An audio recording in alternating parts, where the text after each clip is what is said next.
खबर मध्य प्रदेश के रीवा से है, जहां रीवा से होकर प्रयागराज महाकुंभ में बड़ी संख्या में श्रद्धालु स्नान करने पहुंच रहे हैं, जिसके कारण प्रयागराज में उम्मीद से ज्यादा भीड़ होने पर रीवा सहित अलग अलग जिलों में वाहनों को रोका जा रहा है। श्रद्धालुओं को रोकने सहित उनके खाने पीने, दवा आदि का व्यवस्था पर प्रशासन द्वारा की जा रही है। स्वयं मुख्यमंत्री डॉक्टर मोहन यादव लगातार अधिकारियों और स्थानीय जनप्रतिनिधियों से संपर्क बनाकर हालात पर नजर बनाए रखे हुए हैं और श्रद्धालुओं को हर सुविधा मुहैया कराने के निर्देश भी दिए हैं। आज शाम मुख्यमंत्री स्वयं रीवा पहुंचकर स्थिति का जायजा लेने वाले थे, लेकिन किन्हीं कारणों से वह रीवा नहीं पहुंचे, जिसके बाद उन्होंने वीसी के माध्यम से जिले के पुलिस प्रशासनिक अधिकारियों के साथ ही जनप्रतिनिधियों से चर्चा की और व्यवस्थाओं की जानकारी ली। साथ ही सभी व्यवस्थाओं को लेकर बधाई दी और आगे भी इसी तरह व्यवस्था बनाए रखने के लिए अधिकारियों को दिए। वीसी में डिप्टी सीएम राजेंद्र शुक्ल, मनगवार, त्योंथर विधायक सभायुक्त BS Jamod, collector Pratibha Pal, DIG Saket Pandey, SP विवेक सहित तो अन्य प्रशासनिक अधिकारी व जनप्रतिनिधि उपस्थित रहे। आइए आपको सुनाते राजेंद्र शुक्ल डिप्टी सीएम ने जानकारी देते हुए क्या कहा। ब्यूरो रिपोर्ट, यश तक रीवा। चर्चा की है, क्या निर्देश दिए हैं और क्या क्या चर्चा हुई आप लोगों की? देश भर से, खासतौर से महाराष्ट्र और दक्षिण भारत से जितने लोग महाकुंभ में स्नान के लिए जा रहे हैं, वो लोग रीवा होके जा रहे हैं।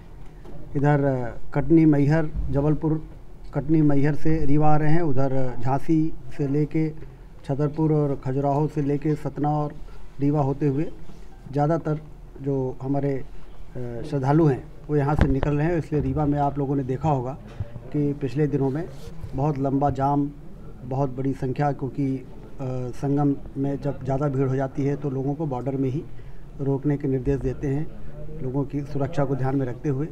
इसलिए रीवा प्रशासन और मैहर जिला, कटनी, जबलपुर सारे लोग मॉनिटरिंग में यहाँ पर मुख्यमंत्री जी ने आज वीसी के माध्यम से समीक्षा की है कि सारे लोग एम्बुलेंस के साथ और रोड साइड में उनके भोजन की, उनके नाश्ते की, उनकी सुविधाओं का ध्यान रखते हुए स्टॉल वगैरह लगा के प्रशासन, NGOs और जनप्रतिनिधि सारे लोग उनकी सेवा के लिए, उनकी सुरक्षा के लिए उनका ध्यान रखें, क्योंकि बसों में, गाड़ियों में महिलाएं भी हैं, बच्चे भी हैं और वो लोग को ये उम्मीद नहीं थी रही होगी कि उनको 2-2, 4-4 घंटे, 6-6 घंटे, 8-8 घंटे जाम का सामना करना पड़ सकता है।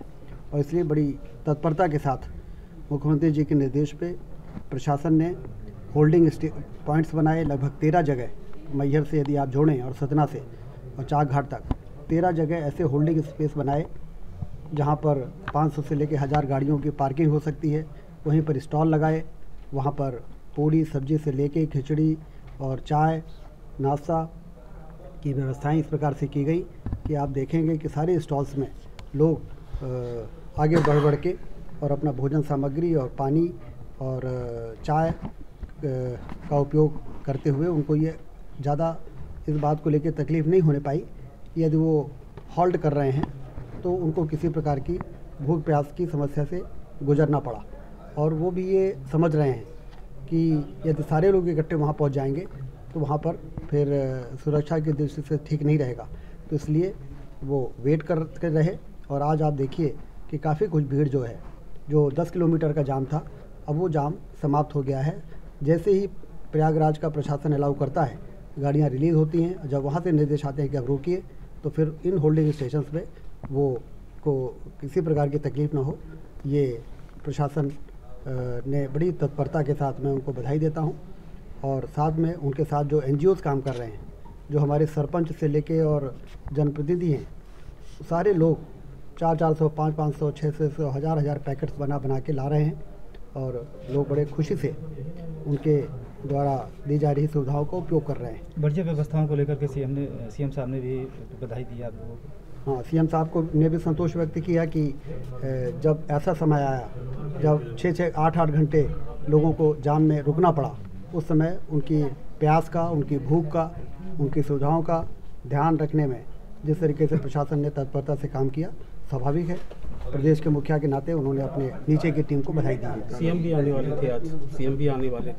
सीएम आने वाले थे और लेकिन बाद में फिर आज मैं मुरैना एक आवश्यक कार्यक्रम में गया था, तो फिर उन्होंने मुझे कहा कि आप पहुंचिए और वीसी से वो जुड़ेंगे और वो जुड़े।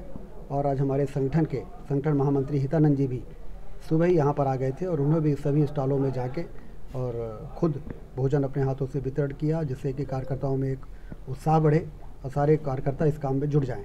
तो ये भी आज यहाँ पर हुआ है।